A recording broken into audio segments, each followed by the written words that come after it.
Պարոն Ռուբինյան, ինչպես այսօրվա ձեր ելույթում, առհասարակ դուք հաճախ եք խոսում եվրոպական արժեքներից և ժողովրդավարությունից, բայց ձեր քաղաքական վարքագիծը հակադարձ համեմատական է ձեր քաղաքական խոսույթին, որովհետև դուք այն պատգամավորներից եք, ով հաճախ է ելույթ ունենում, պառակտող բնույթի ելույթներ ունենում։ Եվ հետևաբար այս համատեքստում առաջադրվելով որպես ազգային ժողովի նախագահ, ում գործառույթի շրջանակը ներառում է նաև խորհրդարանի բնականոն աշխատանքը, ինչպես եք պատկերացնում ձեր անաչառությունը և անաչառ աշխատանքը, այսինքն չեք լինելու բացառապես քաղաքացիական պայմանագիր կուսակցության շահերի սպասարկողը ազգային ժողովում, այլ ամբողջ ազգային ժողովի շահերն եք սպասարկելու։ Շնորհակալ եմ Տիկին Յուլիան, ես երբեք պառակտող ելույթներ չեմ ունենում։ Ես հնարավորության դեպքում փորձում եմ միավորող ելույթներ ունենալ, երբ որ հնարավոր չի, հայտնում եմ իմ կարծիքը, որը կարող է լինել սուր, որին դուք բնականաբար չեք համաձայնի, բայց դա էլ քաղաքականության մաս է։ Ինչ վերաբերում է անաչառությանը։ Դե կրկնում եմ, Հայաստանի Սահմանադրությունը չի նախատեսում, որ ազգային ժողովի նախագահ պետք է քաղաքականապես անաչառ լինի։ Բայց նախատեսում է, որ պիտի անաչառ վարի նիստերը, երբ որ իր նիստը նախագահելու իր գործառույթն է իրականացնում, ավելի շուտ Սահմանադրությունը չի նախատեսում, բայց ընդհանուր առմամբ դա է իմաստը, որ պետք է անաչառ կերպով վարի նիստերը,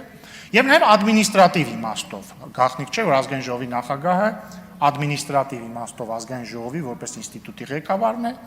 եւ ես կարծում եմ ձեր խմբակցության պատգամավորները եւ մյուս խմբակցության պատգամավորները այս մի քանի օրվա ընթացքում տեխնիկական հարցերով ամեն դեպքում իմ կողմից անաչառության բացակայություն չեն տեսել, խոսքը վերաբերում է սենյակների հատկացմանը, տեխնիկական միջոցների հատկացմանը եւ այսպես շարունակ։ Իդեպ ինձ հայտնեցին, որ ուժեղ Հայաստան խմբակցությունը հարցրել է, թե արդյոք կարող են վերանորոգել իրենց սենյակները, այո, կարող են, եթե ուզում եք վերանորոգել, վերանորոգեք,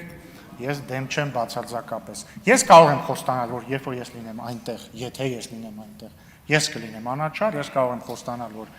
ադմինիստրատիվ իմաստով ես լինելու եմ անաչառ, բայց ես կարող եմ նաև խոստանալ եւ ասել, որ ես այստեղից հայտնելու եմ իմ կարծիքները, ինչպես եւ արդեն ասացի։ Շնորհակալություն։ Արձագանք։ Իմ հարցը ամենևին էլ չէր վերաբերում վարչարարությանը, այն բացառապես վերաբերում էր ձեր քաղաքական վարքագծին։ Շնորհակալություն, դե արդեն ասեցի, քաղաքականապես ես պարտավոր չեմ լինել անաչառ, իհարկե հաշվի առնելով, որ ամեն դեպքում, եթե ինձ տան այդ վստահության կվեն, հաշվի առնելով ինձ զբաղեցրած պաշտոնը, կփորձեմ մեկ աստիճան ավելի, ինչ ասեմ, ավելի քիչ սուր լինել, բայց չեմ խոստանում, որ ընդհանրապես սուր չեմ լինի, բայց խոստանում եմ, որ եթե լինի փոխադարձություն, բնականաբար կպահեմ բարեկրթության կանոնները եւ բարեկրթության կանոնները, բայց փոխադարձության բացակայության դեպքում էլ կպահեմ այդ կանոնները, ուղղակի շատ ավելի սուր եւ կարծում եմ մեր գործընկերներն էլ շատ ավելի սուր կլինեն եւ կոշտ քաղաքական իմաստով։ Շնորհակալություն։